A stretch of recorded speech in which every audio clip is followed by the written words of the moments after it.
Bonjour à tous, j'espère que vous allez bien. Bienvenue dans notre nouvelle formation sur N8N. Alors aujourd'hui, je vais vous présenter un workflow que j'ai créé. Aujourd'hui, il est actif, il est opérationnel. Ça m'a pris plusieurs heures pour le mettre en place. Mon objectif, c'est de créer un système que vous pouvez tout simplement donc l'uploader ici et le faire tourner sur votre propre machine. Alors, le workflow, celui-là, en fait, il va faire des recherches pour moi sur Internet. Il va travailler avec Perplexity. Il va utiliser l'IA et Perplexity pour trouver des nouveautés sur des sujets que je vais l'annoncer dès le départ. Et par la suite, il va demander, bien évidemment, à ChatGPT pour rédiger soit des articles, soit des newsletters, soit voilà des informations par rapport à ce sujet-là. Ces informations-là, j'ai le choix soit de les mettre voilà sur mon blog WordPress, si je veux les envoyer sur WordPress, ou bien si je veux les mettre dans une base de données, ou bien utiliser les produits Google pour faire des mailings, ou bien voilà enregistrer dans des agendas ou faire plusieurs autres tâches. Aussi, donc l'outil à la fin, en fait, il va me notifier sur Slack. Donc j'utilise Slack comme outil de communication entre voilà les membres de mon équipe. Bien évidemment pour vous, vous pouvez le remplacer avec WhatsApp ou voilà Telegram, tout dépend de l'outil que vous utilisez. La nouveauté dans ce workflow là, que j'ai fait appel en fait à ce qu'on appelle les serveurs MCP. Ce sont des serveurs très puissants, donc avec aujourd'hui cette nouveauté là que on peut utiliser ces serveurs là. Ce sont bien évidemment des serveurs qui donnent le modèle contexte protocole. Donc Anthropic, elle a fait tout un article par rapport à ça. L'avantage de ce système-là, il va m'éviter de faire énormément de code. Ça veut dire qu'il suffit juste d'installer ce MCP-là, c'est ce que je vais vous montrer, et cet MCP-là va permettre en fait à l'IA de se communiquer sur plusieurs logiciels externes sans que je fais des codes. Donc je vais laisser tout simplement cette machine-là, cette IA-là, de faire le travail à ma place. Donc mon objectif dans cette formation-là, au début, je vais vous montrer comment le flux d'informations circule entre tous ces nœuds-là. Je vais vous montrer bien sûr comment vous pouvez adapter tout ce scénario-là selon votre besoin, selon votre objectif. Et surtout, n'oubliez pas, donc c'est un système aujourd'hui, il est opérationnel, il est online. Restez jusqu'à la fin de la vidéo pour que je vous montre comment vous le téléchargez et comment vous allez le déployer sur votre propre machine. Je vous dis merci beaucoup et bonne formation. Alors, juste avant de commencer à tester et faire tourner notre workflow, c'est très intéressant de parler un petit peu de N8N. Alors, pour ceux qui ne le connaissent pas, tout simplement, c'est un outil qui est très puissant. D'abord, c'est un outil open source qui est très puissant, qu'il nous permet de créer en fait des scénarios d'automatisation. Alors, quelque part, la différence entre cet outil-là et Make, que Make, c'est vrai qu'il est user-friendly, très facile à utiliser, mais il y a quelques contraintes avec Make qu'on peut pas faire des scénarios, on va dire, un peu plus complexes. Donc, du coup, aujourd'hui, la tendance qu'on utilise les N8N, surtout avec l'apparition en fait des modèles ou bien des serveurs MCP, il rend le développement et la connexion entre les logiciels très facile à manipuler, même pour les débutants, même pour les personnes qui ne connaissent rien dans le codage et dans la programmation. Alors aujourd'hui, pour faire tourner N8N, donc il y a plusieurs façons. Soit on le télécharge, on le travaille en machine locale, mais ça demande quelques connaissances techniques et informatiques pour pouvoir l'installer sur l'ordinateur, et surtout ça demande un ordinateur très puissante pour faire tourner en fait tous ces mécanismes là et avoir un ordinateur qui ne se ferme pas, parce que ce qui est très intéressant avec les scénarios, il doit être actif tout le temps pour qu'il puisse tourner. Donc c'est pour cela que on cherche en fait des solutions en ligne pour faire tourner N8N et voir tout simplement à créer des scénarios et les importer, et non pas à laisser une machine voilà interne à l'ordinateur à la maison tourner 24/24. Donc c'est pour cela qu'on va vers les solutions en ligne. Aujourd'hui, le N8N, au niveau de leur site internet, ils proposent en fait un abonnement que il y a, on va dire, 3 contraintes avec cet abonnement-là. Et d'abord, c'est un peu cher, donc il est à 24 € par mois. Et en plus de ça, il y a une limite au nombre de workflows, surtout les workflows actifs.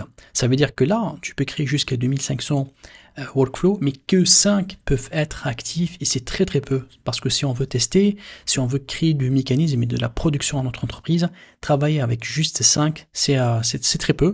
Sauf si on va passer à un mode expert qui est bien évidemment beaucoup plus cher. Et autre chose, au niveau de N8N, leur hébergement aujourd'hui, il ne peut pas accepter ce qu'on appelle les serveurs MCP. Ils n'ont pas encore fait la mise à jour, ou bien il n'est pas adapté aujourd'hui. Donc c'est pour cela qu'on essaie de prendre en fait d'autres solutions comme celle que moi j'utilise personnellement qui est Hostinger. Donc sur Hostinger, je paie que 6,99 € par mois et ça me permet tout simplement d'avoir cette interface-là. Vous allez voir que dans cette interface-là, lorsque je clique sur voilà administrer en fait mon application N8N, vous allez voir que si je vais aller dans les paramètres, j'ai ici cette option-là qui est très intéressante, c'est illimité. Le nombre de workflows, il est illimité et surtout le nombre de workflows actifs, il est illimité. Donc du coup, on n'a pas cette limite-là. Et ça, ce qui est très très intéressant. En plus de ça, vous allez voir que là, ici, il y a ce qu'on appelle Community Notes. Celle-là, en fait, on ne peut pas l'utiliser sur N8N, malheureusement, parce que uniquement ici, où je peux installer ce qu'on appelle les notes MCP. Les serveurs MCP, ce sont les serveurs, en fait, qui ont été voilà, mis en place. C'est un langage, si vous voulez, de connexion, qui s'appelle le Model Context Protocol, là où je peux trouver toutes les applications qui peuvent être voilà ajoutées et utilisées sans avoir à coder ou bien à programmer. Ici, un petit aperçu juste rapide de nombre des applications. Aujourd'hui, ils sont à peu près entre 300 et 350 applications. Vous allez voir, comme ici, j'utilisais Slack. Là, il était bien évidemment ajouté. Il y a tous les produits de Google. Vous allez regarder là, il y a toute une base en fait de plusieurs logiciels, plusieurs bases de données. Même Make, on peut aussi l'utiliser. Alors ces serveurs-là, tout ce que vous êtes en train de voir ici, tous ces noms-là, on peut les faire appel dans nos scénarios sans avoir à programmer et à développer en fait chaque action à part. Donc celui-là, c'est comme on peut dire, c'est un langage.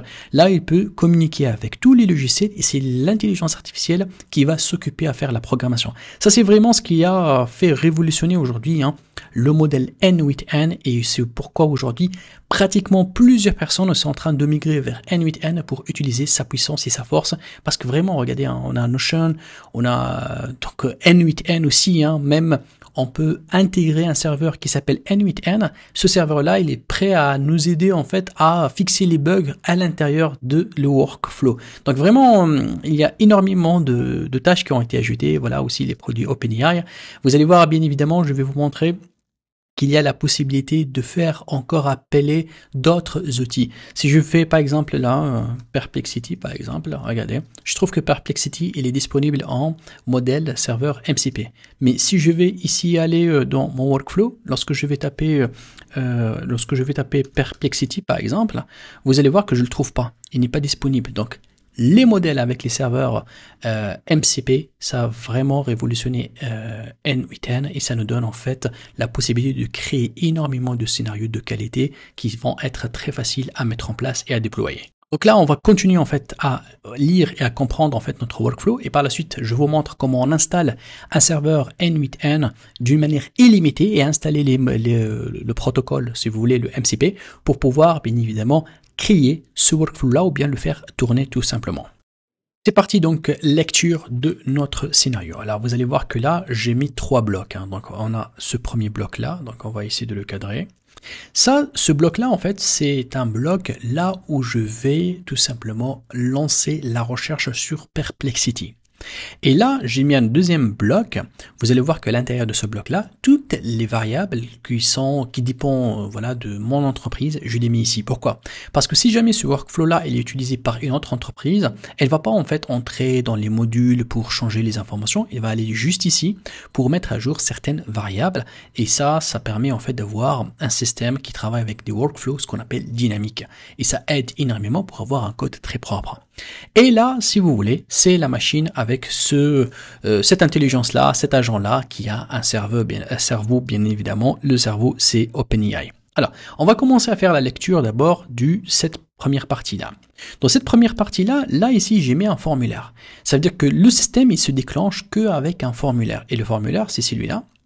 C'est un formulaire en fait, là où je vais mettre par exemple ici un sujet, un mot-clé, une information ou tout simplement lui demander de chercher quelque chose sur Perplexity. Okay?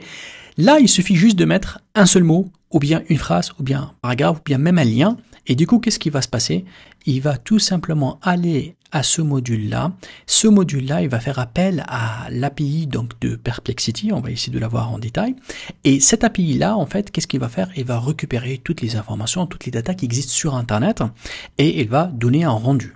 Bien évidemment, j'essaie de formater un petit peu le rendu parce que Perplexity, lorsqu'il envoie le retour d'information, il envoie pas uniquement du texte, mais il envoie des liens, les aperçus, les ressources. Donc il y a vraiment beaucoup de data. Et moi, je veux pas submerger en fait le système avec beaucoup de data. Donc je formate ici et je prends uniquement les données qui m'intéressent. Donc ça, c'est la première partie, là où je vais déclencher mon système. On va remplir juste ce formulaire-là. Je voulais faire un formulaire externe hein, parce que ce formulaire-là, il a son propre lien que je le partage, voilà, soit avec mon équipe, soit moi. Donc juste j'entre et je mets de l'information. Et parfois même, ce système-là, en fait, je peux rendre le remplissage de ces informations-là même automatique. Mais ça, bien évidemment, il faut ajouter une autre information ou bien à un autre déclencheur. Mais pour moi, je voulais le faire manuel. Donc, à chaque fois que j'ai une idée, j'ai une information ou bien je veux créer de data, je vais juste écrire ici une phrase ou bien une question ou bien n'importe quel sujet dans ce formulaire. Alors, deuxième section, workflow configuration. Et c'est ce que je vous conseille de faire. À chaque fois que vous travaillez en fait un système, pensez à mettre les informations d'une manière en fait, d'une configuration en fait globale. On appelle ça les variables globales. Pourquoi? Parce que si jamais vous voulez changer de la formation, parfois on oublie de la changer dans tous les nœuds. Et donc du coup, si on la change une seule fois ici dans la variable principale, vous allez vraiment savoir que votre système va vous faire gagner du temps dans l'édition et dans le changement. Et autre chose, parfois imaginez que ce workflow-là, moi je le développe par exemple, et je le mets voilà, en vente. Si jamais une entreprise l'achète et va l'utiliser, je ne vais pas encore gaspiller du temps à entrer dans le nœud et changer par exemple l'adresse email de cette entreprise-là. Alors, je vais vous montrer. Donc, lorsque je vais utiliser ce workflow-là, je clique deux fois ici, ou bien je clique bouton droit et je fais Open. Et vous allez voir que là, ici, moi, j'ai spécifié 3 variables qui sont importantes. Ça, c'est une variable qui s'appelle email. Donc là, je vais mettre donc l'adresse email là où je veux, par exemple, recevoir l'article ou l'information. Et là, j'ai mis mon channel ID de Slack. Parce que, bien évidemment, lorsque je veux parler avec mon équipe par rapport à des sujets qui sont en rapport avec ce workflow-là, j'ai créé un channel sur Slack que tout le monde en fait le trouve. Et l'agent IA, il va communiquer avec nous, avec le bot de Slack sur ce channel-là. Et là, j'ai mis une base de données, j'ai créé une base de données. Et à l'intérieur de cette base de données-là, je vais aussi bien mettre l'ID de la base de données. Par exemple, je prends un exemple très simple. Ça, c'est une base de données. Alors, je vais vous montrer la base. Ça, c'est ma base, ok, j'ai créé une base, là où je vais mettre, par exemple, ce qu'on appelle ici le sujet qu'on va discuter avec, d'accord, donc parce que moi, lorsque je vais mettre des mots-clés, l'intelligence artificielle va détecter le sujet, elle va me créer un contenu, voilà, optimisé, elle va me donner le lien de cet article-là, il va bien évidemment changer son statut, s'il est publié, s'il est, voilà, en brouillon, s'il a été supprimé, s'il était en révision et tout. Alors ça, en fait, cette base-là, vous allez voir qu'elle contient en fait un ID. Chaque entreprise qui va créer sa propre base de données, il va y avoir un ID. Donc du coup, cet ID-là, pour que je connecte avec ce système-là, regardez, je vais tout simplement copier cet ID-là. Voilà, donc je prends cet ID, voilà, je vais le copier et je vais tout simplement le mettre dans mon système ici. Ça, c'est mon ID, d'accord? Et j'ai aussi, en fait, bien évidemment, l'ID de Slack. Donc, Slack, je vais vous montrer tout de suite. Ça, c'est Slack, par exemple. J'ai créé un channel. Bon, je peux choisir n'importe quel channel, hein, si je veux bosser sur celui-là ou si je veux bosser sur celui-là. Imaginez que je veux travailler sur ça ou bien même celui-là en formation. Bien évidemment, si je vais travailler sur la formation, je dois bien évidemment faire ici arrobase et faire appel en fait ici à N8N. Bien évidemment, ça, ce sont des paramétrages à faire pour inviter tout simplement le robot en fait à entrer dedans, parce qu'il peut pas parler dans une chaîne sans qu'il ait les autorisations. Donc là, lorsque je clique ici, je l'ajoute à cette chaîne-là, vous allez voir que là, ici, il peut parler avec moi. Ce workflow-là, il peut parler avec moi grâce à cette invitation-là. Et moi, bien évidemment, si je regarde en fait cette chaîne-là, je peux bien évidemment cliquer ici, récupérer ça, son ID. Hein. Regardez, chaque chaîne, en fait, elle a un ID. Donc ce code-là, je vais le copier ici. Voilà, je fais copier. Je reviens ici et hop, je le mets là. Donc, cette partie-là, cette colonne-là, je mets les informations qui m'intéressent par rapport à ma propre chaîne, par rapport à ma propre base de données. Et aussi, donc là, j'ai créé juste une adresse email juste pour tester hein, ce workflow-là. Donc, c'est une adresse email juste éphémère, donc voilà, juste pour le test, après il va être supprimé définitivement. Donc là, j'ai placé cette adresse mail là pour qu'il puisse le système communiquer avec moi sur cette adresse. Donc vous voyez là, lorsque je mets ces informations là à jour, vous allez voir que je n'aurai pas besoin en fait de les modifier ou bien de les changer à l'intérieur des nœuds. Si moi je change l'adresse email, je ne vais pas aller chercher là où il va m'envoyer ou bien entrer dans le nœud de Gmail ou bien entrer dans le prompt. Non, on touche pas, on le fait d'une manière générale. Je peux bien évidemment ajouter ici d'autres en fait informations, comme par exemple là j'utilise le chat GPT 4.0. Alors, 4O. Alors, si je veux travailler avec O3 mini ou je veux travailler avec un autre modèle, bah écoutez, je peux définir le nom du modèle ici et après le système il va l'utiliser. Je n'aurai pas besoin à entrer dans le nœud ou bien dans le prompt pour changer le paramétrage. Donc c'est ça l'idée en fait de mettre des variables globales. Ça permet vraiment de ne pas toucher au code, de ne pas toucher au nœud. Et surtout nous, on peut les oublier facilement.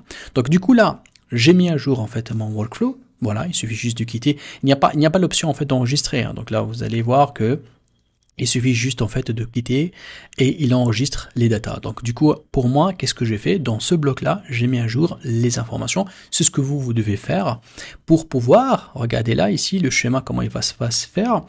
Toutes ces variables-là, ils vont être envoyées à ce cerveau-là pour qu'il puisse tourner et fonctionner. Et voilà, donc là, on est dans la troisième section. Donc ça, c'est la section la plus importante. Hein. Donc là, aussi, on a notre agent AI. Donc cet agent AI-là, il va fonctionner à partir des inputs, ça veut dire des entrées. Il doit recevoir de l'information. Alors principalement, lui, il va recevoir l'information de Perplexity, si vous voulez, hein, donc pour qu'il la traite. Et moi, j'ai ajouté aussi qu'il peut recevoir une information de chat. Mais ça, je le fais, c'est juste pour que moi je teste les modules. Hein. Parfois, j'ai besoin juste de tester un seul module ici et je veux parler avec cette intelligence-là. J'aurais pas besoin en fait de renvoyer toute la recherche et envoyer toute l'information et travailler tous les nœuds. Non, c'est juste pour optimiser en fait, hein, surtout dans les tests. Hein. Je vous rappelle que là, ici, pour que j'ai pu faire un système en fait opérationnel, hein, donc quand même, on a bien bossé hein, pour faire plusieurs versions pour avoir enfin ce système-là qui est opérationnel. Donc du coup, imaginez si je vais faire tourner tout le système, donc bien évidemment ça va perdre beaucoup de temps et parfois j'aurai besoin de parler avec lui pour comprendre les flux. Alors l'objectif aussi de cette vidéo-là, de vous donner des bonnes habitudes, hein, parce que créer un workflow, il n'y a personne qui peut le créer en fait voilà en 2 minutes avec un système qui fonctionne à 100%. Surtout lorsqu'on a l'IA et lorsqu'on a des connexions avec des API, on a besoin de tester. Tout le monde teste, tout le monde fait débugger et fixer les erreurs. Donc il faut tout simplement avoir ce comportement-là de pouvoir analyser en fait le flux pour pouvoir par la suite prendre des décisions et fixer les bugs ou les erreurs si ça existe. Ok. N'oublie pas que cette intelligence artificielle-là, cet agent-là, lui aussi, il reçoit les variables. Donc les variables, lui ici, il va les recevoir dès le début pour qu'il puisse vraiment travailler avec. Donc du coup, il a 3 entrées. Celle-là, elle est optionnelle. Celle-là, c'est la plus importante. Et celle-là aussi, elle est importante parce que je déclare les variables. Si je casse en fait cette connexion-là, regardez, si je la casse, il va plus connaître en fait les variables qui vont être appelées à l'intérieur. Donc du coup, c'est très très important pour moi que ce système-là aussi soit connecté ici pour qu'il tourne et qu'il fonctionne. Donc là, c'est par rapport à ce qu'on appelle l'input. Donc au niveau d'input, il y a 3 inputs, une qui est optionnelle et 2 qui sont obligatoires pour que le système fonctionne. Et bien donc là, on va parler de notre agent AI, donc ce noyau-là en fait qui est très très important. Il fallait bien comprendre c'est quoi les entrées, c'est quoi les sorties et c'est quoi en fait les tools qui sont connectés à cet agent-là. Alors je vais bien tout simplement, on va aller à notre support du cours et on va aller en fait ici à ce lien-là. Ici, on a ce qu'on appelle en fait la documentation officielle hein, donc de N8N. Vous allez voir que là ici, ils sont en train d'expliquer en fait c'est quoi l'agent AI. Alors vous allez voir. L'agent AI, donc moi je dirais qu'on peut lui faire connecter 6 informations, 6 nœuds. Vous allez d'abord le input, donc du coup il doit recevoir l'information. Et parfois l'input en fait il peut prendre plusieurs formats. Hein. Il peut être un formulaire, là il envoie l'information. Ça peut être tout simplement ici, je peux faire programmer un système, là où chaque 5 minutes, je peux lui envoyer du data ou bien de l'information. Donc du coup là, il a besoin d'un déclencheur. Il a besoin quelque part que l'information elle entre. Ça c'est 1. 2. Vous allez voir aussi qu'il a un output. Donc l'output ici, il n'est pas obligatoire parce que parfois il se peut que lui ici en fait il fait des actions et on s'arrête là, donc il n'a pas besoin en fait de faire l'output. Et généralement ici ça permet de connecter vers d'autres systèmes et généralement vers d'autres AI ou vers d'autres modules. 3, on a quelque part ce qu'on appelle le modèle. On peut dire ça, c'est le cerveau. Hein. Un système IA, il a besoin en fait d'un cerveau pour réfléchir. Et généralement, là ici, on connecte un modèle LLM. C'est pas obligatoirement OpenAI. Hein. On peut connecter DeepSeek, Queen, Perplexity aussi. On peut connecter énormément de modèles, Claude, Grok. Donc du coup là, c'est simple. On fait connecter grâce à l'API en fait un système pour que lui il arrive à réfléchir, parce que généralement grâce à ça il va comprendre l'information qui vient et grâce à ça il peut tout simplement envoyer des ordres et des actions. Et vous allez voir que là il a ce qu'on appelle une quatrième partie qu'on appelle la mémoire. La mémoire n'est pas obligatoire. Par exemple, là, ici, dans mon système, je ne l'ai pas mis, mais je peux l'ajouter. Hein. Je peux ici venir ajouter la mémoire, mais moi, je ne voulais pas faire la mémoire parce que chaque en fait, requête, elle est indépendante. Pourquoi on ajoute mémoire? Vous allez voir là, exemple, là, ici, je clique, je choisis cette mémoire-là, parce que je peux demander au système pour qu'il tout simplement il se rappelle voilà des 10 ou des 20 dernières connexions, derrière messages. Et ça peut être très intéressant, surtout si je suis progressif, si cet agent AI en fait il a un objectif et là où il va en fait traiter plusieurs informations d'une manière discontinue. Donc du coup là je peux venir ici lui dire alors vous allez vous rappeler des 10 dernières discussions ou ça compte, ok. Dès que bien évidemment regardez là il se connecte avec la session. Ça veut dire quoi la session? Si je fais la session de chat, il va plus se rappeler. Et c'est pour cela que la mémoire, elle ne peut pas fonctionner s'il n'y a pas le chat ici. Donc du coup, voilà, donc si je vais la laisser, bon, je peux la garder, mais pour moi, je ne l'utilise pas, je préfère la supprimer vu que je n'utilise pas le chat, vu que j'utilise directement les informations qui viennent ici à partir de Perplexity.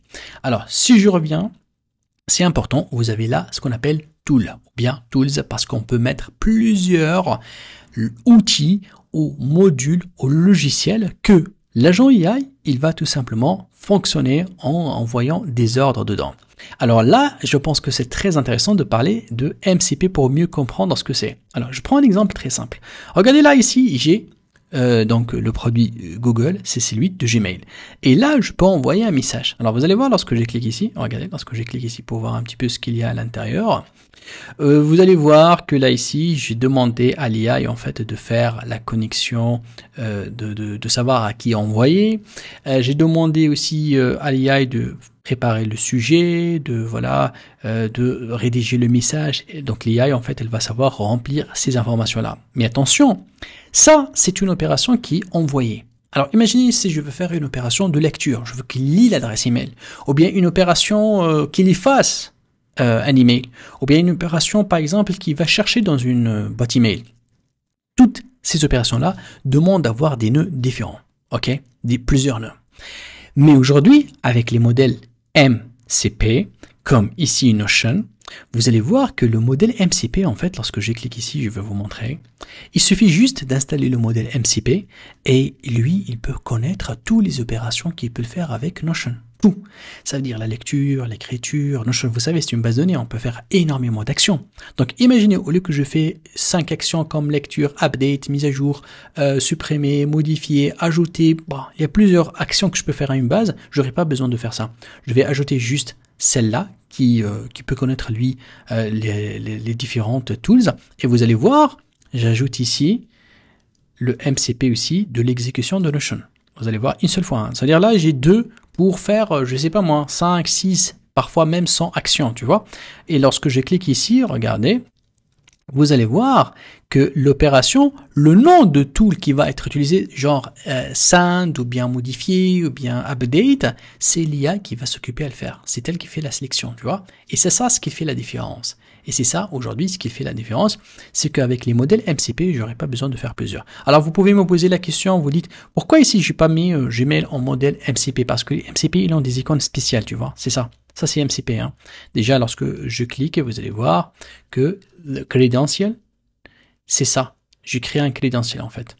Et pourquoi en fait j'ai pas utilisé? Parce que là ici j'ai besoin juste de envoyer un email, donc pas besoin de faire appel à un modèle MCP parce que ça existe un Gmail, il a un modèle MCP que je peux l'installer ici. Mais pour moi j'ai pas besoin de faire autre chose à part d'envoyer l'email, donc du coup j'ai pas voulu le faire. Par contre Slack, je peux faire plusieurs choses parce que je peux aussi recevoir les messages, les remarques de mes collaborateurs et je peux demander à l'AI en fait d'ajuster l'article ou bien de supprimer ou bien de publier, je peux donner des ordres. Donc du coup là, je peux aussi demander à cette AI là de faire encore d'autres opérations.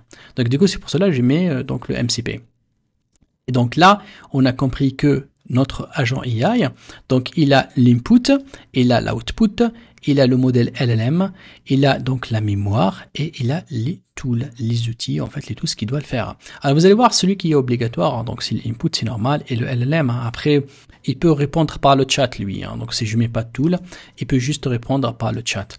Donc du coup on a deux obligatoires, il y a la mémoire, l'output et le tool, c'est optionnel et le tool je peux mettre plusieurs tools, donc on n'est pas limité à un nombre bien déterminé de tools. Donc du coup là on a compris le système et on va essayer de voir maintenant un petit peu les fonctions de chacun de ces nœuds-là.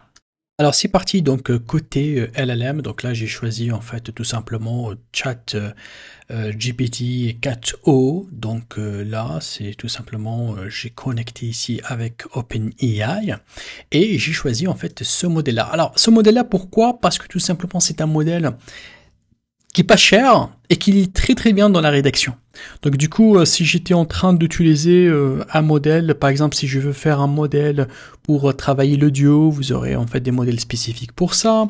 Il y a des modèles qui sont beaucoup plus puissants en fait dans le niveau de codage, comme le O3, donc O3 Mini High. Donc du coup là, il y a plusieurs modèles, comme vous voyez là ici, et tout dépend du besoin. Alors pour moi, le besoin, c'est d'avoir un modèle rapide et un modèle qui est pas coûteux et qui sait bien rédiger. Donc du coup, c'est le modèle en fait que j'ai choisi.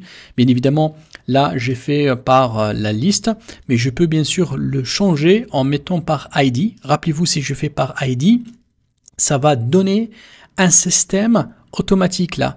Et mais attention, si je change ici par ID, je dois bien évidemment connaître l'ID et le paramétrer à partir des variables globales.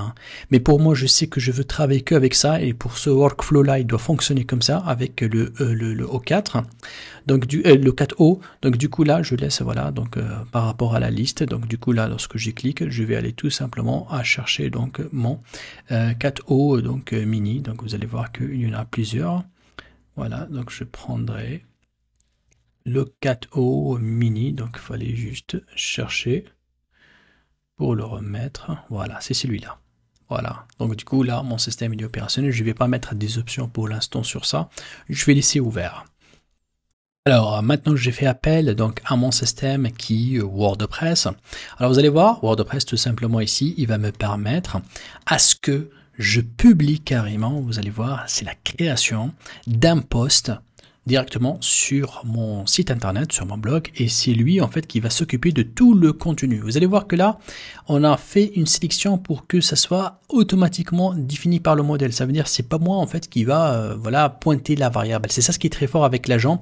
Il est capable de remplir pour moi les informations qu'il va les récupérer après, et c'est ce qui fait le point fort. Je peux bien évidemment ajouter qu'il m'ajoute plusieurs autres informations, de choisir un template spécifique pour la publication sur WordPress, de changer le statut ici pour mettre par exemple un statut, par exemple là je peux lui demander de mettre directement en mode publish, c'est-à-dire que moi je veux que vraiment le système publie définitivement le système, qui soit pas en fait en mode brouillon, donc là c'est possible, voilà. Donc et ensuite on a donc d'autres modules, mais le WordPress pour moi j'ai pas mis un bien évidemment aujourd'hui dans les serveurs on n'a pas un serveur MCP WordPress. Pas encore. Mais pour moi, c'est juste une écriture dans la base, très bien faite à partir d'un mot ou un sujet. Le système, il va rédiger, il va publier. C'est simple. Donc, c'est une simple appel au nœud qui s'appelle WordPress. Donc, tout simplement, là, j'ai pris WordPress et je l'ai ajouté ici. Bien, donc là, on a Notion. Alors Notion, attention, ça a été ajouté en mode MCP, c'est-à-dire que là, j'ai pas tapé comme ça Notion, parce que si je vais taper ici Notion, on doit tout simplement donc créer chaque opération de Notion tout seul. Mais pour moi, là, j'ai fait tout simplement MCP. Et ici, une fois que j'ai sélectionné MCP, j'ai connecté MCP ici à Notion. Et vous allez voir qu'il y a deux types de Notion. Il y a une Notion pour détecter les tools qui existent dans Notion. Et là, c'est le Notion exécution. Alors, pour la détection, donc là, on peut voir à l'intérieur, en fait, de notre système. Vous allez voir que, voilà, j'ai fait une connexion avec Notion. Bien évidemment, la connexion ici, si je vais ajouter un MCP, vous allez voir, donc là j'ai pris la commande, j'ai mis les arguments, j'ai mis l'environnement, et pour mettre et bien comprendre comment remplir ces informations-là, vous allez voir que là ici, si je vais faire CTRL F, là je vais taper Notion, vous allez voir, lorsque j'entre ici, sur Notion, j'ai toute une documentation là qui m'explique parfaitement en fait tous les détails et les étapes à faire et à suivre pour trouver donc Notion. Et vous allez voir donc l'installation elle est très simple parce que là ici au niveau de Notion, je vais tout simplement copier en fait les informations qui sont ici. Donc dans commande, j'ai mis npx, c'est ce que j'ai mis en fait dans cette partie là, vous avez le npx et dans les arguments, j'ai mis -y. Et j'ai mis le deuxième argument. Attention, au niveau de ces arguments-là, il fallait juste mettre un espace et ne pas mettre les guillemets. Et au niveau donc environnement, j'ai besoin en fait de récupérer ce qu'on appelle une clé. C'est ce qu'on appelle Notion API Key. Donc ça, c'est une clé en fait pour la récupérer. C'est très simple. Vous allez trouver ici toutes les étapes en fait. Voilà, là où il vous montre comment vous créez en fait cette clé-là pour la faire récupérer. Et une fois qu'il est récupéré, bien évidemment, je dois l'ajouter ici. N'oubliez pas que j'ai créé une base Notion. Donc ça, c'est ma base en fait Notion qui a été créée. Bien sûr, cette base-là, elle est elle aussi connectée. Donc si je reviens pour voir la base. Donc je peux la mettre ici. Voilà, cette base-là, elle a une connexion ici, voilà, avec N8N intégration. C'est-à-dire là, j'ai connecté ici avec la base avec N8N pour pouvoir bien sûr donner la main au robot pour entrer et travailler à l'intérieur. Parce que sinon, même avec le token tout seul, c'est pas suffisant. En tout cas, toutes les informations, elles sont bien expliquées ici, étape par étape. Alors maintenant, j'ai mis ici bien évidemment donc le système qui Gmail. Donc là sur Gmail, on va l'ouvrir. Vous allez voir que bien évidemment, je le connectais à ma boîte Gmail et j'ai fait tout simplement en fait l'objectif, c'est l'opération send. Donc là pour moi, je veux qu'il envoie et bien sûr, j'ai ici demandé à l'AI, c'est elle qui s'occupe en fait à mettre toutes les informations. Alors par exemple là, si je vais regarder par exemple là, au niveau de l'envoi en fait de message, si je veux que le message soit envoyé en fait à la personne, à une autre personne, donc c'est simple, je vais aller tout simplement changer ça au niveau des variables globales. Mais on n'a pas besoin en fait de changer ça et ChatGPT, il va comprendre ça, et il va remplir avec les bonnes informations grâce à cet agent là. Alors, tout ce qu'il nous reste maintenant, bien sûr, on a dit au niveau du Gmail, n'oubliez pas que Gmail aussi, donc là, si je vais taper Gmail, vous allez, alors Gmail, il y a, voilà, donc il y a carrément un modèle ici avec Gmail, comme vous le voyez, donc un modèle Gmail avec une intégration qui est possible en fait, que je peux le faire, mais je n'ai pas préféré travailler avec ces Gmail-là. Il y a le Gmail Headless. Bon, c'est une version encore plus léger, mais la version la plus importante, c'est celle-là en fait, qui permet de faire. Mais en tout cas, ici, il y a la possibilité aussi de faire une configuration du Gmail, mais j'aurai pas besoin ici. Peut-être qu'on va le faire dans une autre vidéo, mais par rapport à ça, on n'aura pas besoin de faire appel à Gmail en tant que MCP. Et c'est fini. Donc là, on va trouver en fait Slack. Donc tout simplement un système pour envoyer les messages. Donc là on va l'utiliser pour faire donc l'envoi de messages Slack. Bien évidemment là c'est un MCP. Donc du coup j'ai fait donc la création donc de mon modèle en fait Slack. Bien évidemment j'ai mis les variables. C'est la même chose mais bien évidemment ce genre de variables là pour les trouver, je vais venir ici, je tape Slack et vous allez voir que là voilà j'ai toute la configuration. Donc vraiment c'est très facile à suivre. Il suffit de, voilà, bien évidemment, regardez Slack combien d'actions il peut faire. Il peut voir toutes les chaînes, il peut envoyer des messages, il peut répondre, il peut faire des réactions, il peut vraiment voir l'historique. Donc vraiment c'est pour cela que j'ai fait appel à l'MCP pour faire voilà, continuer en fait la programmation par la suite. Et pour cela voilà, il te montre en fait étape par étape comment vous faites la création en fait de votre token. Et vous allez voir voilà l'MCP. Donc j'ai la commande npx, j'ai deux arguments, la même chose, bien sûr, je mets moi y espace et le deuxième argument, et là au niveau de l'environnement, je vais mettre deux variables de l'environnement. Il y a ce qu'on appelle le bot token et le Slack Team ID, en fait deux informations qui sont très bien expliquées ici, comment en fait les récupérer, comment en fait créer ça. Donc là, du coup, bien évidemment, n'oublie pas qu'au niveau de Slack, vu que c'est un MCP, j'aurai toujours besoin de mettre deux. Un qui va être liste et un c'est l'execute tool, et bien évidemment là j'ai mis bien sûr le fait que le tool va être sélectionné par l'AI, c'est lui qui va s'en occuper, et aussi bien au niveau donc des paramètres. Donc là j'ai mis en fait les paramètres généraux là où je peux les placer. Je peux en fait vous donner un petit astuce qui est très important. Par exemple, là, au niveau des paramètres, vous voyez là, j'ai mis tous les paramètres qui vont être sélectionnés par l'AI.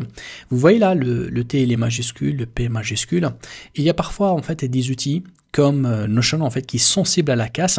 Ça veut dire là, si je le mets en majuscule, ça marche pas. Donc ça, c'est un petit détail, mais pour vous, lorsque vous allez importer juste donc l'outil, vous n'aurez pas besoin en fait de changer ça. Vous allez juste l'utiliser comme il sont. Mais bon, c'est un petit détail hein, donc de perfection là où pour avoir vraiment un système qui fonctionne. Donc tolérance 0 bien sûr, parce que s'il y a un bug ou bien syntaxe qui ne marche pas, tout le mécanisme va s'arrêter. Bien, donc là, on a fait donc notre système, on va juste l'ajuster comme ça. Donc là, on a vu un petit peu les informations. Alors, pour le faire tourner, on va d'abord faire deux choses. Je vais vous montrer comment télécharger en fait le code source complet pour pouvoir l'importer. Et aussi, ce qui est très important, je vais vous montrer étape par étape comment installer N8N d'une manière illimitée et installer le MCP pour que ça fonctionne et pour que ça tourne. Donc, rendez-vous en fait sur cette page-là. Donc là, j'ai mis une page en fait que j'ai créée spécialement pour tout ce qui est N8N. Donc, vous mettez n8n.docteur-firas.vip, donc sans mettre les 3 fois W. Hein. Directement, vous tapez N8N, comme ici exactement, .dr-firas.vip. Donc vraiment, il fallait pas faire aucune faute de frappe. Il fallait le copier comme il est, comme ça. Une fois que vous allez taper ça, vous allez voir que vous aurez la possibilité en fait de mettre votre nom, une petite inscription ici, et vous allez télécharger en fait pas uniquement ce template là, tous les templates. Ça veut dire à chaque fois que je crée un nouveau scénario, je mets ce template là dans cette newsletter là. Donc une fois que vous faites l'inscription gratuite, 100% gratuite, vous allez recevoir tout de suite ce template là, et bien évidemment comme j'ai mentionné ici, je envoie donc les prochains templates en avant-première, et aussi bien donc s'il y a des offres au niveau de N8N, donc je vais vous notifier par rapport à ça, et vous pouvez bien évidemment suivre mes nouveautés au niveau de l'automatisation. Ok, une fois que vous allez télécharger, vous allez voir exactement, vous allez tout simplement pouvoir uploader comme ici en fait le fichier que je vais vous donner. Donc le fichier c'est un fichier JSON, c'est celui-là exactement, ok. Je vais vous montrer, mais d'abord on a besoin de faire installer l'environnement N8N d'une manière illimitée avec la possibilité d'installer les MCP. Alors je vous montre étape par étape.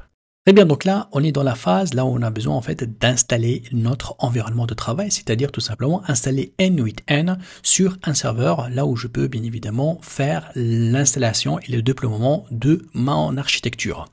Et l'objectif, hein, donc moi je voudrais bien vous montrer l'objectif. L'objectif c'est d'avoir un serveur comme ça, là où j'ai la main en fait à manipuler, à installer des outils. Donc moi je vais utiliser celui de Hostinger. Je vais vous mettre le lien, c'est un lien en fait qui va vous ramener directement vers cette page-là. Attention, il fallait qu'on soit sur cette page-là, la page là où c'est adapté avec un VPS spécial N8N.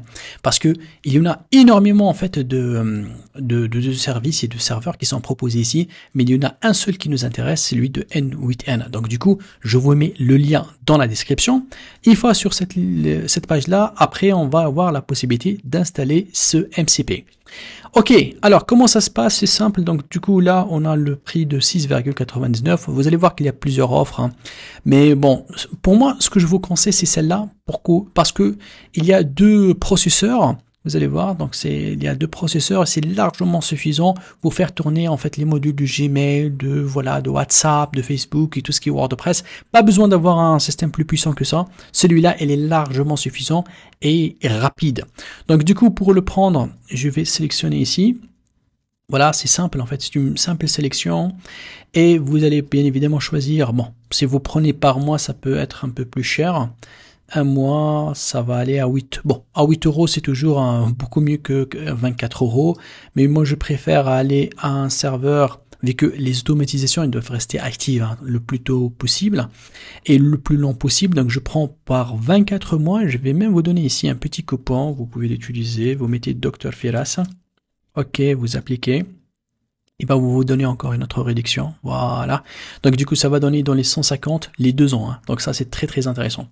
Donc du coup, une fois qu'on prend ce système-là, vous allez voir que j'aurai la possibilité par la suite de faire l'installation complète de mon système. Donc tout ce qu'il reste à faire, vous avez juste ce bouton-là à appuyer. Donc pour continuer, et je rappelle ici, ça c'est aussi une mention très importante, il y a une garantie de 30 jours. Ça veut dire que là, je peux acheter le serveur, tester, faire les automatisations et j'ai jusqu'à 30 jours, même si je fais plusieurs automatisations, j'ai jusqu'à 30 jours pour demander un remboursement si jamais le serveur voilà, ne répond pas à mes besoins, bien les automatisations ne sont pas voilà, dans mes attentes. Mais vraiment avec un serveur avec garantie 30 jours, ça peut vraiment intéresser les débutants à se lancer.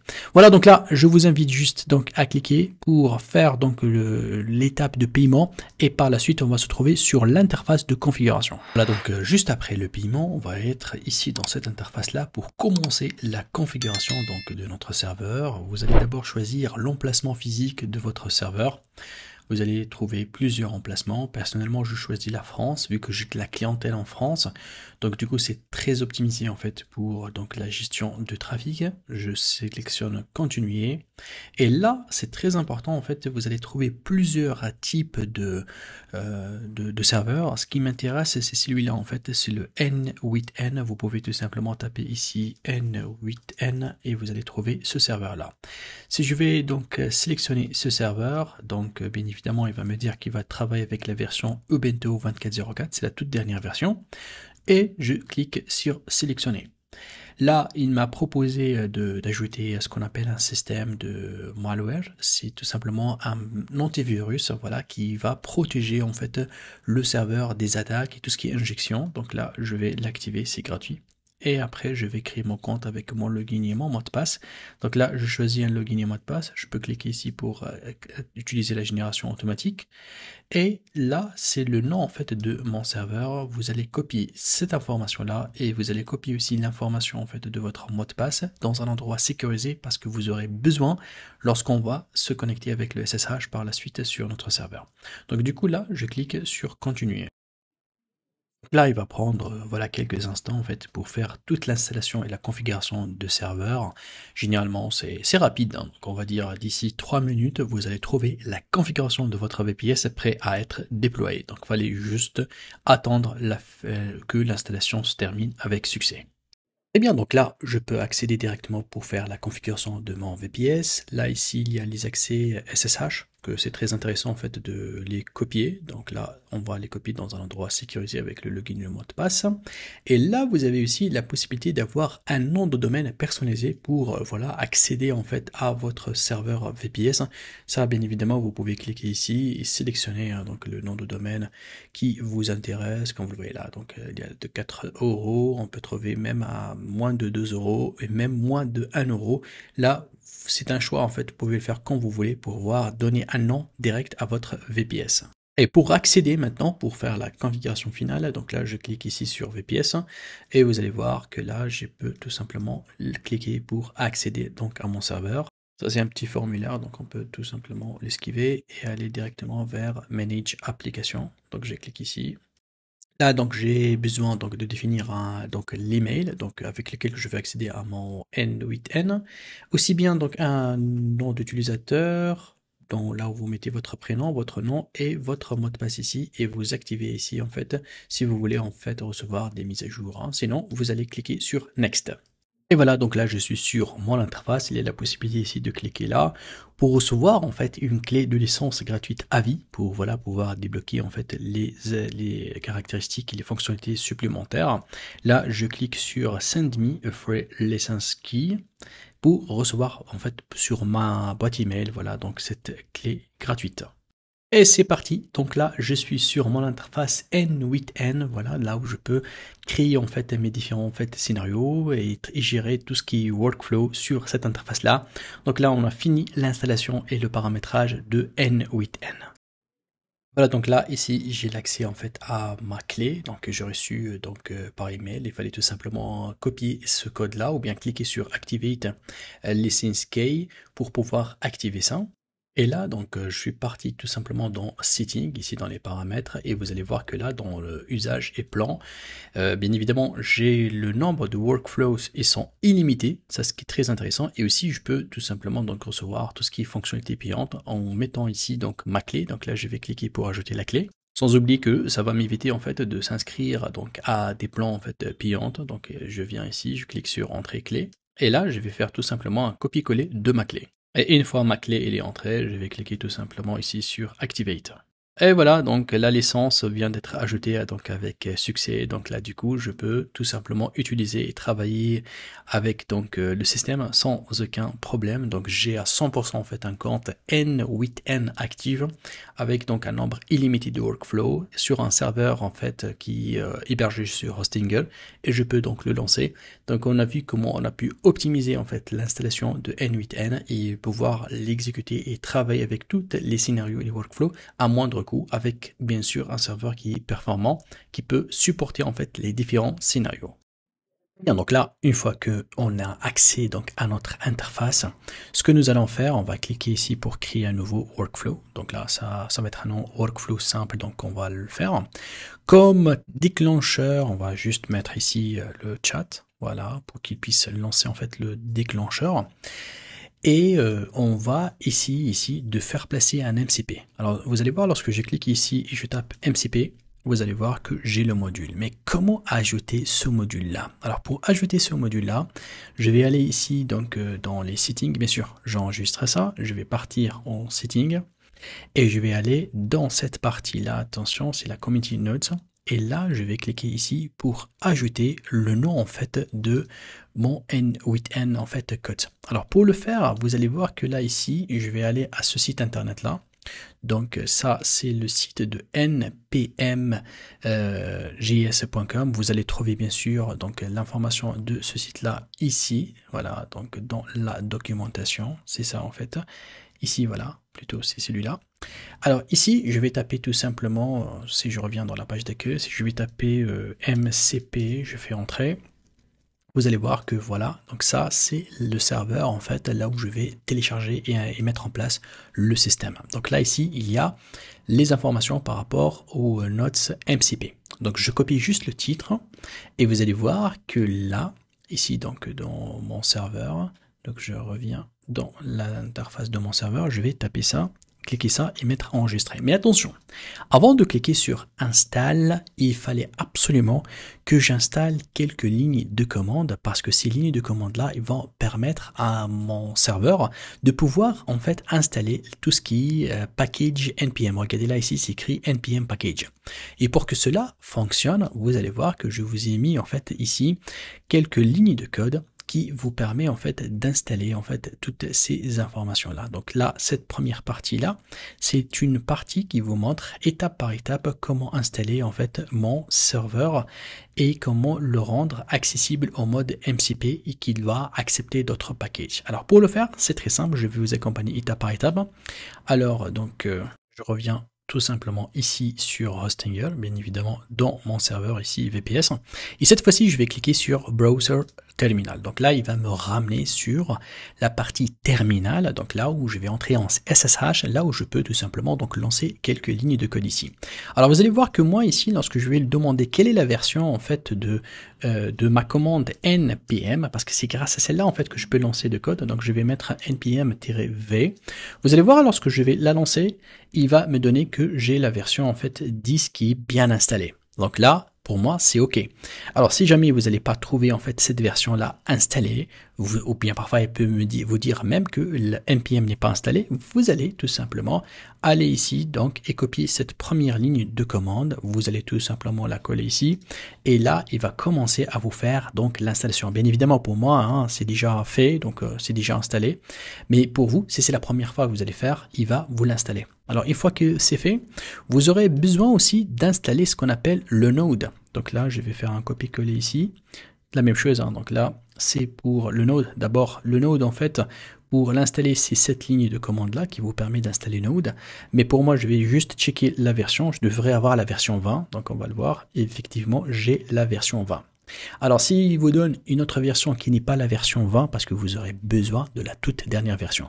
Celle-là, elle va vous permettre en fait d'utiliser les MCP séparément, mais si vous allez utiliser les MCP à l'intérieur d'un agent AI, c'est obligatoirement que vous devez en fait suivre cette procédure-là. Je vous ai mis en fait en détail comment mettre à jour donc mon modèle donc MCP. Vous allez trouver voilà donc les étapes ici bien expliquées.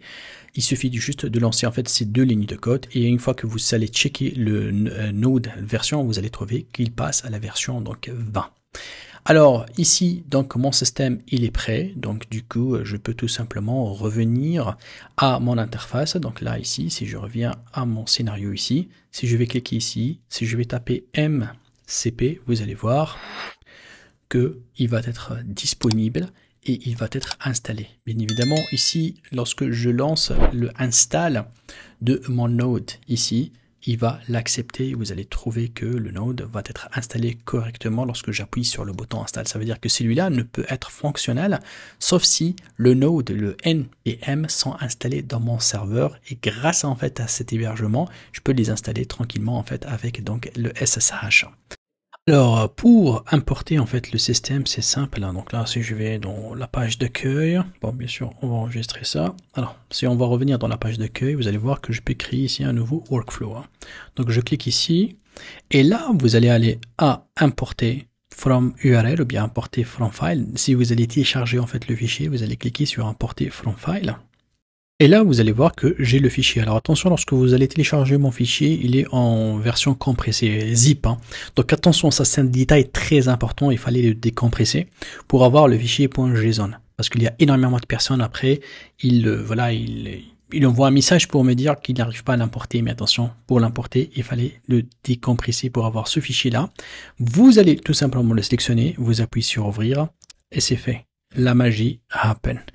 Donc, bien évidemment, si vous allez faire la première fois, il va vous demander au début de faire les connexions et créer les API. C'est normal, il va vous donner un message, il va vous assister.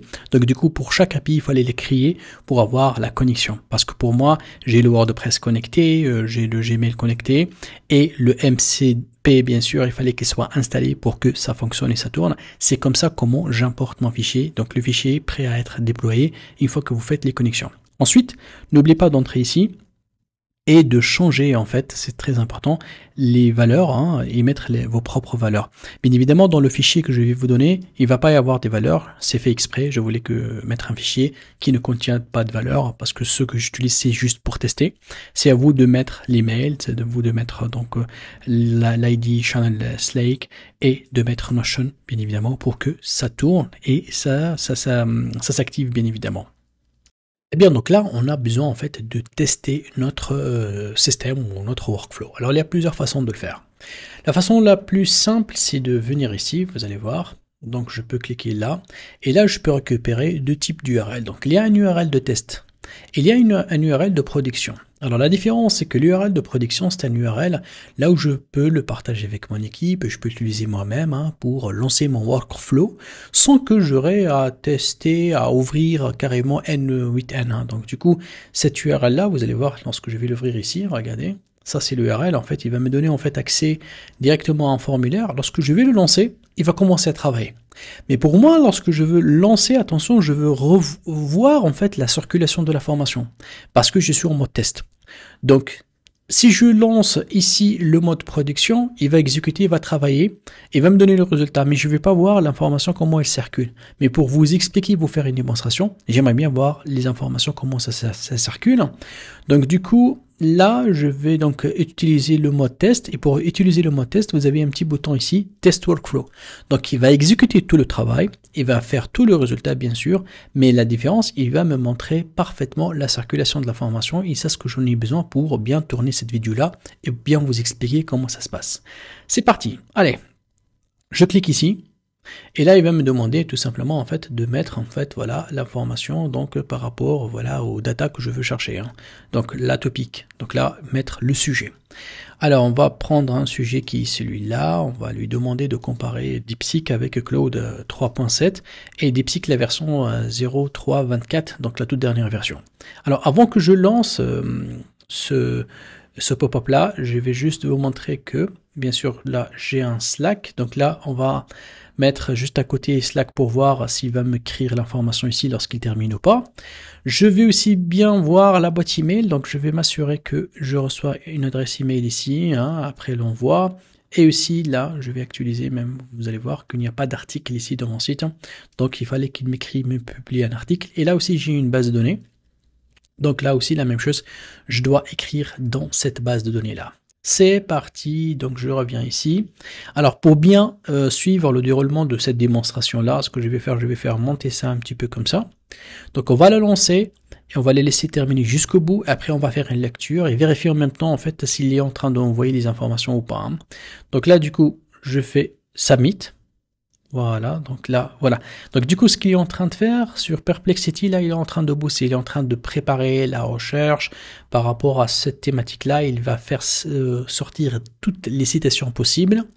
Vous allez voir qu'ils vont être formatés. Après, si il va récupérer en fait les variables et après, il va les envoyer à ChatGPT. Voilà. Donc là, il est passé à ChatGPT. Hein.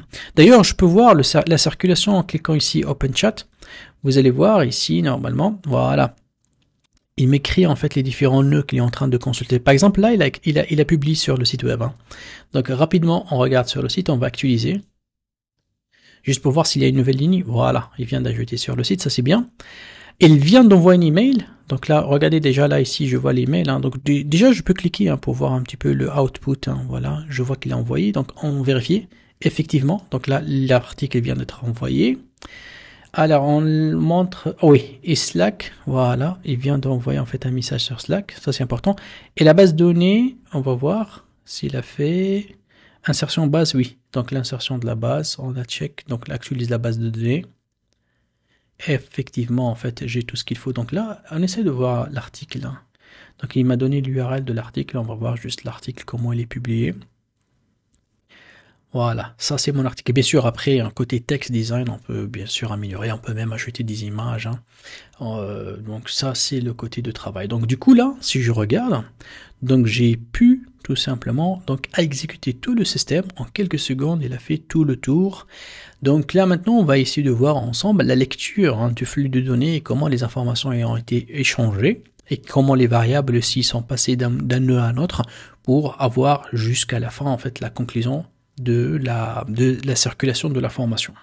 Alors on va faire la lecture, donc d'abord je vais fermer en fait le chat ici, on n'a pas besoin, on peut cliquer ici sur Hit Chat, parce que au début en fait il n'a pas travaillé avec le chat, il a travaillé juste avec ce premier module, donc on va faire la lecture de ce premier module là.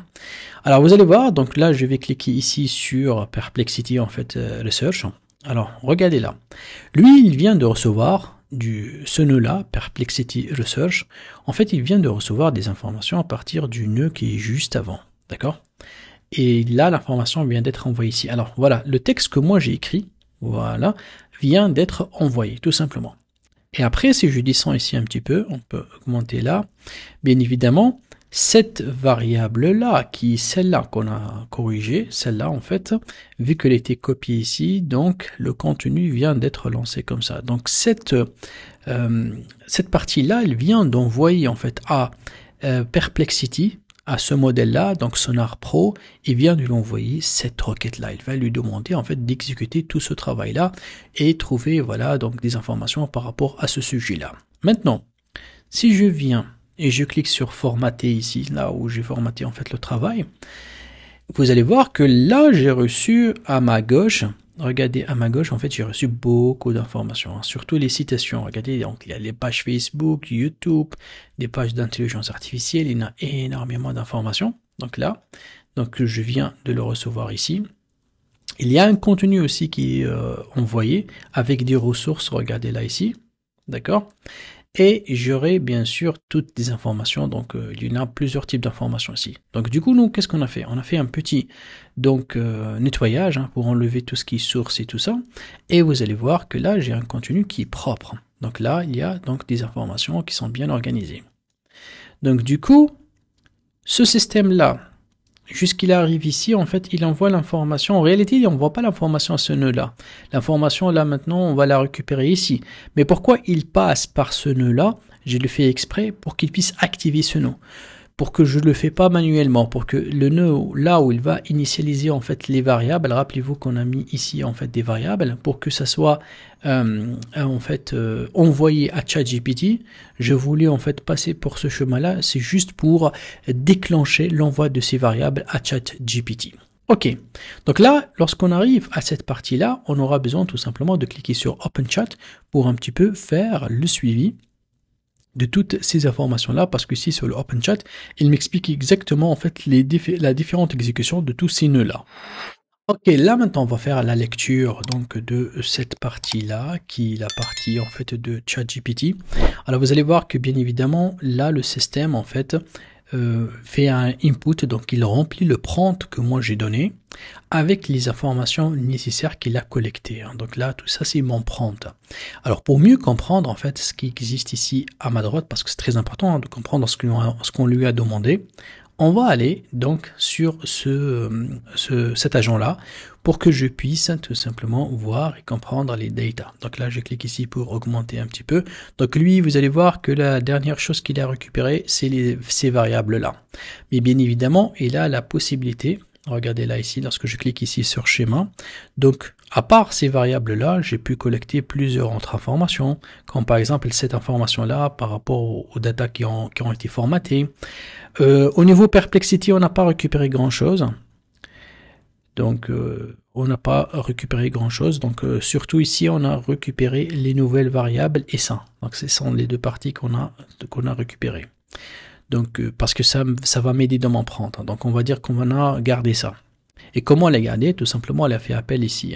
Allez, on va faire la lecture là de mon prompt. Donc là, c'est le prompt. Et une fois que ces variables-là, ce que vous êtes en train de voir en vert, ici, ce sont les variables. Ici, il vous montre comment il change ces variables-là avec les datas qu'il a récupérées. Donc, c'est très important de faire cette lecture parce que pour vous, lorsque vous allez faire le suivi de votre flow et flux de data, vous allez comprendre comment l'information se circule. Si tu n'arrives pas à suivre ton prompt, bien évidemment, toute votre automatisation ne peut pas marcher ou bien il peut y avoir des bugs. Donc du coup, c'est très important de lire ici et de voir l'expression et de voir le résultat. C'est comme ça comment on fait les lectures. Alors c'est parti. Je regarde ici en fait au niveau de l'expression. L'expression, donc dans mon prompt, donc je lui dis de réagir en tant qu'expert, voilà, en rédaction SEO, donc des articles. Et là je lui dis voilà, tu vas travailler en fait un article qu'on va le publier et là c'est les informations de mon article. Alors regardez, celle-là en fait c'est exactement les datas retournées par ici, voilà, elle s'appelle search. Alors pour moi, comment je l'ai défini, tout simplement je l'ai tenu comme ça, drag and drop, donc là je l'ai mis ici, je l'ai envoyé là, donc c'est ça, regardez, je tiens comme ça et hop, je l'envoie à la fin. Bon, bien sûr là je vais le supprimer parce que c'est déjà mis et vous allez voir que là ici il me montre que mon information est bonne. Si jamais j'avais un petit problème ici, ça va être en rouge et va me mettre ici indéfini. Donc imaginez cette variable-là, elle va être remplacée avec tout ce texte. Bon, le texte, il y en a énormément, donc c'est ça le texte. Tout ça, c'est le texte qui a été remplacé. Donc il y en a plusieurs textes, regardez, qui vient de Perplexity. Tout ce texte-là, je lui dis, écoutez, tu vas faire jusqu'à 5 missions. Donc là, j'ai précisé 1, 2, 3, 4, 5. Donc l'agent, sa mission, son objectif, il va faire quoi? Au début, il a comme objectif d'écrire un article et de le publier sur WordPress. Donc tout ça, ce que vous êtes en train de voir, c'est mon ordre pour qu'il écrit et publie l'article sur WordPress.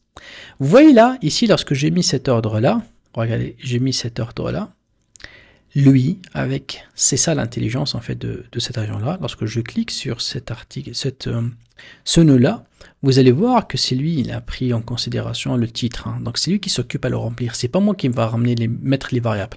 Et c'est ça la force de N8N avec les agents AI. Et même le contenu, c'est lui qui va le faire. Et je peux même ajouter d'autres descriptions si je veux. Hein. Donc l'IA, c'est elle qui va entrer à paramétrer ce système-là. Vous allez voir, c'est l'IA en fait qui a rempli ça. Et tout ce que vous êtes en train de voir ici à gauche, c'est l'IA qui l'a rempli. Hein. Elle a créé on va dire le script, ce script-là en JSON. En fait, c'est l'IA qui l'a écrit. Et donc, du coup, c'est ça ce qui fait la force, en fait, de cette intelligence-là. Alors, je reviens toujours sur mon prompt. Ensuite, deuxième mission. Alors, première mission, c'est écrire l'article. Deuxième mission, c'est le publier sur WordPress. Troisième mission, c'est envoyer un email. Et je lui dis, tu l'envoies à cette adresse-là. Rappelez-vous que cette adresse-là, c'est celle-là, en fait. C'est cette variable-là. Et je voulais l'envoyer à cette adresse mail de test. Ok, donc lui, il va appliquer ça. Ensuite, bon, voici, je lui dis, voilà ce qu'il doit mettre dans l'email. Donc, j'ai mis des informations que je veux le recevoir dans l'email. Et voici en fait à quoi ressemble le mail que je reçois. Donc il y a un titre, il y a ici le message. Bien sûr, cette phrase-là, je peux aussi bien la désactiver. Hein. Donc c'est juste une option. Donc à désactiver, c'est pas quelque chose d'important. Mais ici, comme vous le voyez, c'est ça les mails que je reçois. Et si vous avez remarqué, la force en fait de l'agent AI, c'est qu'il est capable de déterminer quel est le nœud en fait en question qui a cette mission-là ou bien qui a ce travail-là. C'est ça le travail de l'agent AI. Donc du coup, c'est pas comme Make, on est en séquentiel, on doit envoyer directement l'information au module suivant ou bien au module pour que le module se déclenche et exécute. L'agent AI, il a plusieurs tools et c'est à lui en fait de balancer, basculer et savoir quel est le tool nécessaire qu'il faut l'utiliser. C'est ça. Hein. Alors, à la fin, je lui ai demandé d'envoyer aussi un message sur Slack. Donc voilà, donc là du coup, je lui ai donné le ID channel. Regardez là ici, le ID channel, c'est celui-là qu'on a défini ici. Hein, donc voilà. Ensuite, vous allez voir qu'on a une partie ici pour écrire dans la base de données. Alors dans la base de données, je lui ai donné en fait les colonnes. Mais bien évidemment, au niveau de colonnes, tu peux ne pas les définir ici. Hein. Tu peux lui demander de détecter en fait les colonnes qui existent parce qu'il a la capacité de le savoir. Regardez, au début, je lui demande de détecter tous les tools, hein, toutes les actions que Notion peut faire. Et parmi ces tools-là, il y a bien sûr la possibilité de lire en fait les propriétés, on appelle ça comme ça, d'une base de données. Et après, je peux lui demander en fait, voilà, de remplir toutes les propriétés avec les informations correspondantes. Donc du coup, lui, il va formater parce que chaque propriété, en fait, il y en a ceux qui sont URL, comme vous regardez là ici. Ça c'est le type URL, ça c'est le type statut, donc c'est une sélection pour dire est-ce que c'est publié ou pas, ou bien en progression. Là, c'est une colonne qui contient le contenu, l'autre qui contient le sujet. Et j'ai donné moi les explications sur le type, mais vous n'êtes pas obligé de le faire. Moi, je voulais le faire, voilà, d'une manière, peut-être c'est un choix en fait, mais après, c'est vous de voir, si vous voulez le laisser lui-même, déterminer d'abord les propriétés et choisir lui-même les valeurs qui correspondent. Si je regarde un petit peu ma base de données, voilà, donc regardez la base, il a mis ici l'information en fait au niveau du titre, voilà, en fait, regarde. Et le contenu, le statut, ce qu'on a fait, et le site internet aussi, c'est un lien cliquable. Hein. Donc, d'accord. Donc, du coup, ça, c'est l'information, en fait, par rapport à ma base de données qui vient d'être ajoutée. Et ça, c'est très bien, en fait. Parce que le système, en fait, là, aujourd'hui, moi, je donne le maximum d'informations, mais si vous regardez, il y a des informations qui sont dynamiques. La première information en dynamique, c'est celle de l'ID de la base, qui est celui-là. C'est moi qui l'a défini ici. Il y a aussi là la colonne, en fait, je voulais garder la question que je l'ai mis au début. Vous rappelez-vous qu'on a mis le sujet. Donc du coup là, je l'ai mis ici. Alors vous allez dire comment j'ai écrit tout ça. Bah écoutez, c'est drag and drop. Donc du coup je reviens ici. Je peux capter la question. Bon, d'ailleurs, regarde Perplexity comment même les citations, comment il les renvoie. Hein. C'est très intéressant. Bon, moi je l'ai supprimé les citations. Alors si je vais aller, voilà, c'est ça la question en fait. C'est ça, c'est celle-là que moi je vais poser. Et du coup, toute cette variable-là, lorsque je tiens celle-là et je la tiens avec la souris, je clique et je l'envoie ici, il va donner ce résultat-là. Regardez, tiens, je tiens, hop. Vous voyez, donc c'est la même. drag and drop, donc dès que je glisse, ça marche. Et à la fin, je lui dis attention, je veux que tu t'assures que toutes les étapes se fassent complètement pour que tu puisses voilà, passer à l'étape suivante. Donc ça, c'est mon prompt. Bien évidemment, lorsque vous regardez ici, vous allez voir le verre vient d'être rempli. C'est très beau. Cette façon en fait de faire la lecture, je trouve qu'elle est très très intéressante, très claire. Donc du coup là, voilà, il a rempli avec les informations qui correspondent. Donc du coup, ça ce qui est très intéressant. Donc tu peux bien faire une belle lecture ici. Et voilà, donc il fallait vraiment lire ce code. Comme vous le voyez là, j'ai pas tapé de code. Pratiquement, on tape pas de code, mais on est capable en fait de faire de simples lectures et de simples voilà mouvements en fait pour que je donne un sens à ce workflow là, à la circulation de l'information. Mais bien évidemment, il fallait avoir une logique derrière. Ok, donc là, on a fait la lecture de prompt. On va essayer de voir après, lorsque j'envoie, comment les informations sont passées pour chaque nœud, pour mieux comprendre, parce que tout ce que l'information fait, elle est aussi circulée ici. L'ordre, donc il est gardé là. Ça, c'est très intéressant. Alors, si je veux voir l'enchaînement, donc du coup, là, je vois le prompt final. Donc, c'est celui-là, ce prompt-là. Ensuite, ce qu'il a fait, il a commencé en fait à publier sur WordPress. Ça c'est important parce que déjà, rappelez-vous dans le prompt, c'est parmi les choses que je demande, c'est qu'il rédige, c'est ce qu'il a fait, après il publie. Donc du coup, il a fait ce suivi-là. Ensuite, bien sûr, il revient vers ChatGPT, regardez, il revient toujours pour qu'il puisse en fait récupérer en fait les datas et les informations. Ok. Regardez, donc là, voilà, il essaie de créer ici tout simplement un langage de JSON en fait pour faire d'autres actions. Après, il est parti à Notion, ok, pour lire quelles sont les fonctionnalités sur Notion. Regardez, lorsque je clique ici, voilà, regardez, tout ça, ce sont les fonctionnalités que Notion peut le faire. Par exemple, Notion list all users, trouver tous les utilisateurs d'une base, la chercher en fait un utilisateur. Donc du coup là ici, là regardez, ça c'est carrément créer une base de données. Si je veux créer une base de données, là lancer une query, une requête sur une base de données. Donc ça c'est très important, mais pour vous, vous n'avez pas besoin de comprendre ça. Si vous n'êtes pas un développeur, vous devez juste lui demander de se connecter à comprendre les fonctions. Lui, c'est lui qui va comprendre et détecter quelles sont les fonctions.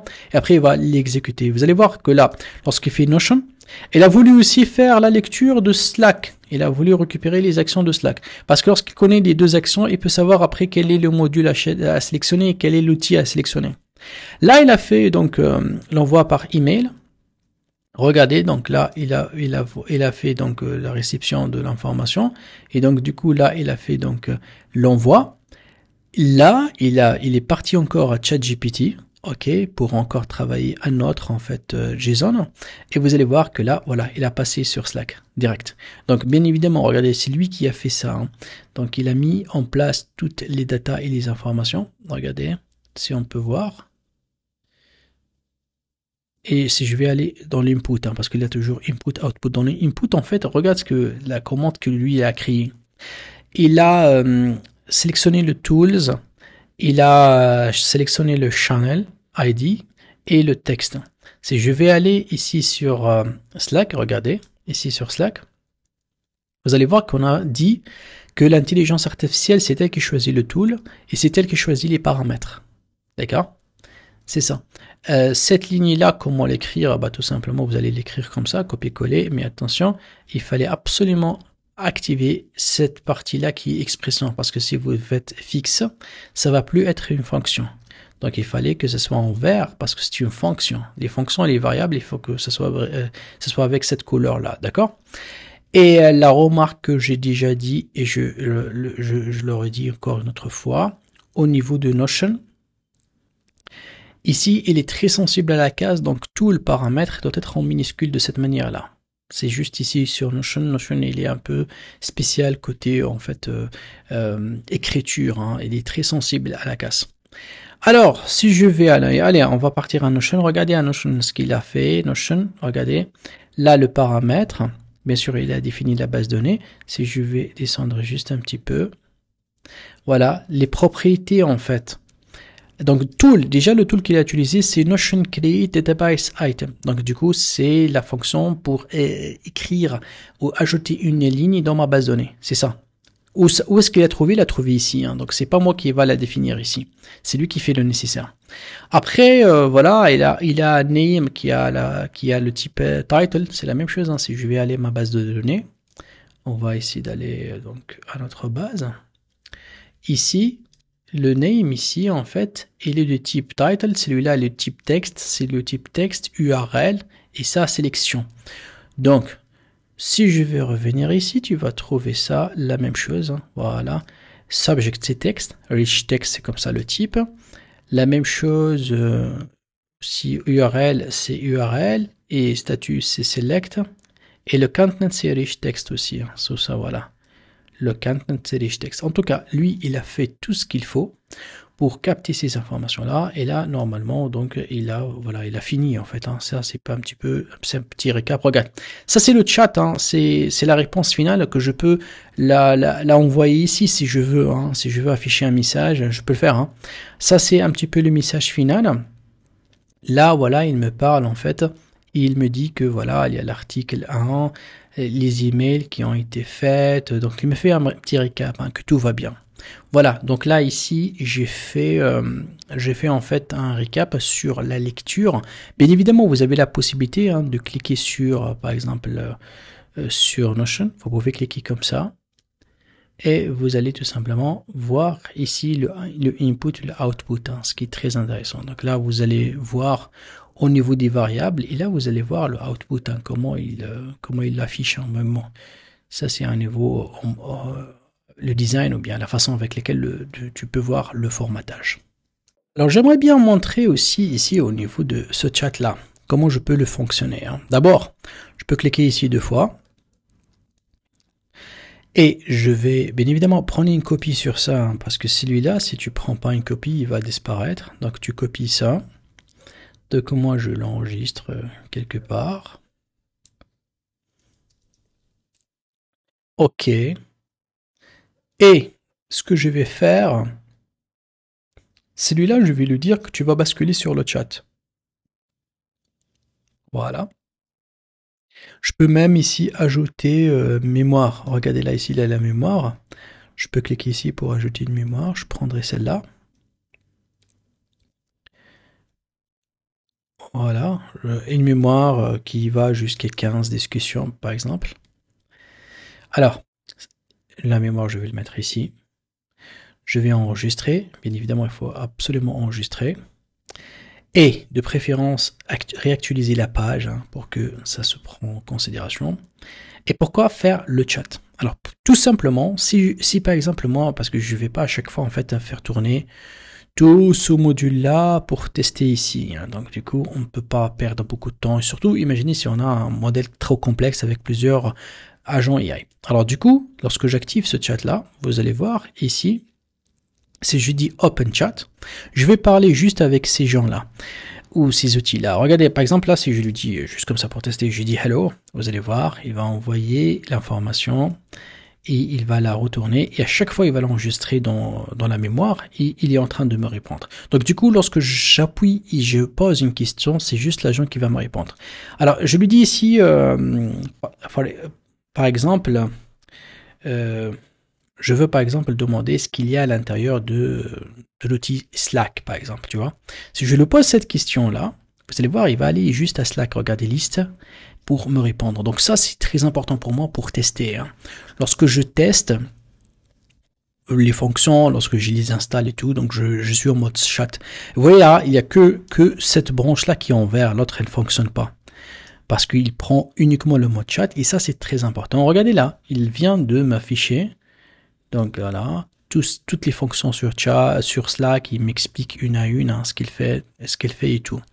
Imaginez que là, allez, on va faire un autre test. On va lui dire de m'envoyer un message sur ce channel-là. Alors je vais lui dire send hello doctor to Slack channel. On va expliquer.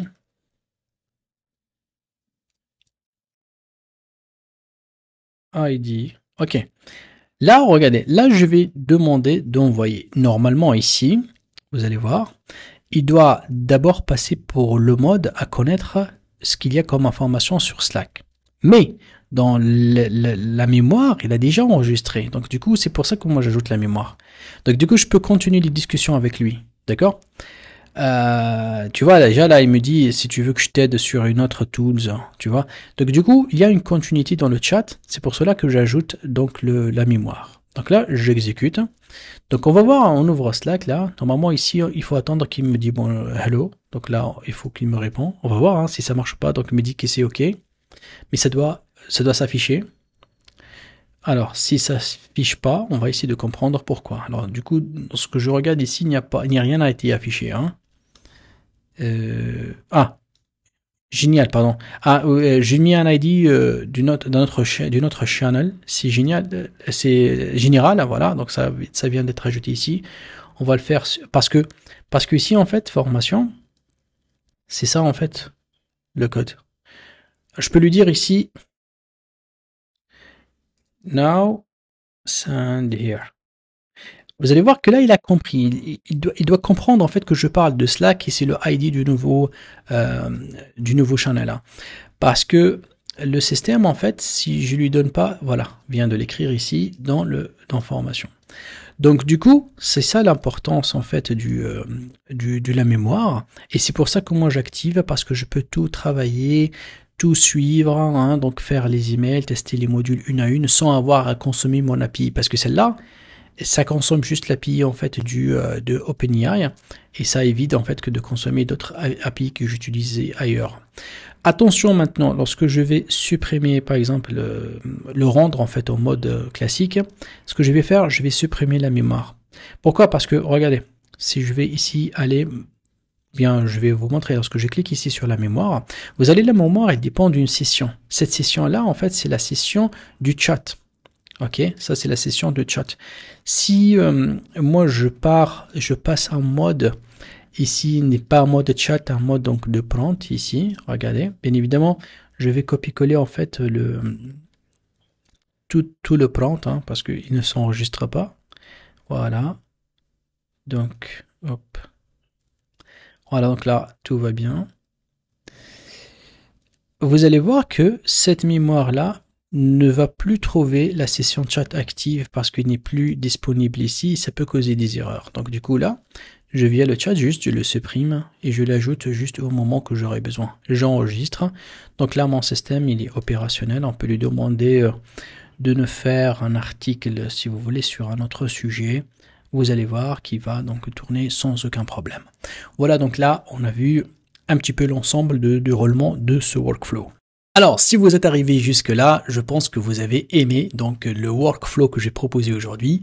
Et si vous voulez aller un peu plus loin, c'est-à-dire apprendre à créer votre propre workflow à partir du zéro, à partir d'une page blanche, j'ai créé une formation complète là où je vais détailler en fait l'intégration de chaque module à part, étape par étape, imprime écran par imprime écran, là où je vous aide à partir d'une page blanche comment vous allez créer votre propre workflow. Pour chaque workflow bien évidemment que je crée, je fais tout ce qu'on appelle une documentation pour vous donner carrément tous les prompts, tous les installations nécessaires. On peut le trouver sur N8N et aussi sur Make. J'ai créé énormément de workflows.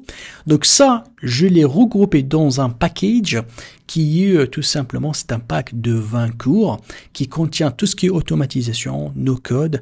On trouve vraiment des bots et des workflows à télécharger. Celui-là, il contient 20 formations, par exemple celle de N8N, c'est une formation, celle-là, c'est numéro 17, donc c'est une formation d'une durée de 4 heures, là où il y a énormément de détails. Et vous avez aujourd'hui juste une promotion pour donc ma communauté sur YouTube.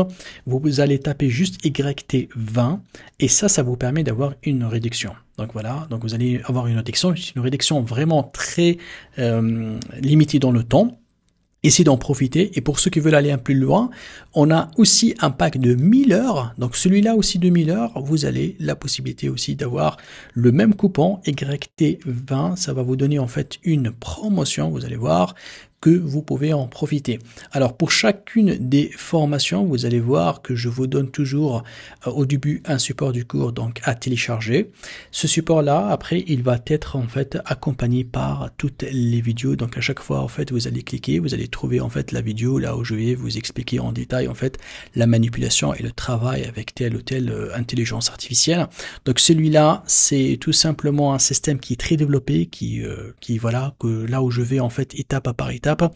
C'est fait pour les débutants, hein, surtout pour les personnes en fait qui n'ont pas des connaissances en informatique et qui veulent apprendre à faire le no-code. Donc il y en a énormément de formations sous format de package. Je vous dis à tout de suite dans la prochaine formation. Je vous vois dans l'autre côté en fait de notre pack spécial pour nos abonnés YouTube. Merci beaucoup et à très vite.